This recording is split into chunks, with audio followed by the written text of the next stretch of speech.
Bienvenue sur cette chaîne dédiée au montage vidéo. Aujourd'hui, je vais vous parler très rapidement de l'onglet étalonnage sur DaVinci Resolve 17. L'écran étalonnage sert à étalonner tout ce qui est lumière et colorimétrie. Le partage de l'écran est le suivant. Sur cette fenêtre, vous avez ici la possibilité d'avoir soit les médias, soit les luttes. Vous avez ici les luttes qui sont déjà dans DaVinci avec des modifications. Alors quand on modifie, on voit directement ici ce qui se passe.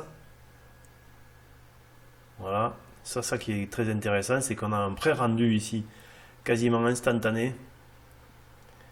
Et donc on peut choisir très facilement les luttes. Donc les luttes, j'y reviendrai dans un autre épisode. Mais les luttes, c'est quand même quelque chose de très important. Quand on fait du montage vidéo, c'est ce qui va donner le ton à votre vidéo. Ici, tout ce qui est gestion des médias, ça c'est un classique. Ici, on a les plans séquences tels qu'ils sont définis ici. C'est-à-dire que là, vous avez la timeline avec tous vos plans. Et ici, vous avez les plans qui reviennent et qui s'affichent donc ici dans cette fenêtre.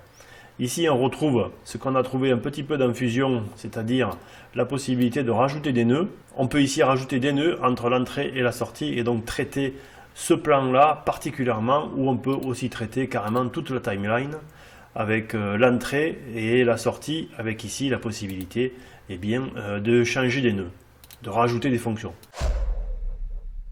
Suivant nos préférences et nos habitudes, on peut ici changer tout ce qui est affichage de la colorimétrie et réglage, puisqu'on voit ici qu'on peut régler la colorimétrie. Ici, on a tout ce qui est retranscription des différentes courbes, que ce soit les courbes de couleur, les courbes de luminosité, les courbes de contraste. Enfin, on a toute une ribambelle de possibilités de visualiser ici la colorimétrie de votre image. Cette page est entièrement dédiée à l'aspect visuel de votre média.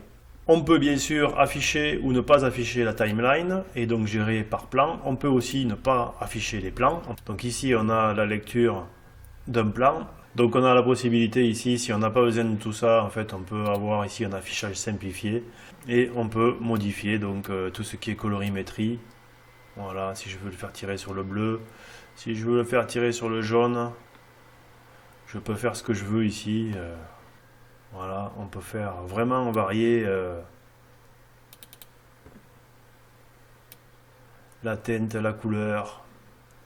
On peut faire des choses vraiment intéressantes. Ça c'est pareil, je ferai des vidéos particulières parce qu'il y a vraiment beaucoup de fonctions.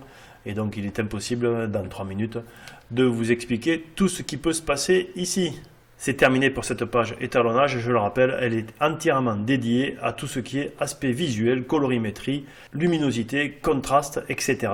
de votre média. Je vous donne donc rendez-vous dans un prochain épisode. Pensez à cliquer sur la notification après vous être abonné si vous n'êtes pas encore abonné pour ne pas louper le prochain épisode. Vous pouvez me laisser des commentaires sous la description de la vidéo, j'y répondrai volontiers. Et vous pouvez me laisser un pouce bleu, ça me fera plaisir et ça me donnera du courage pour faire un prochain tuto. Je vous dis donc à très bientôt.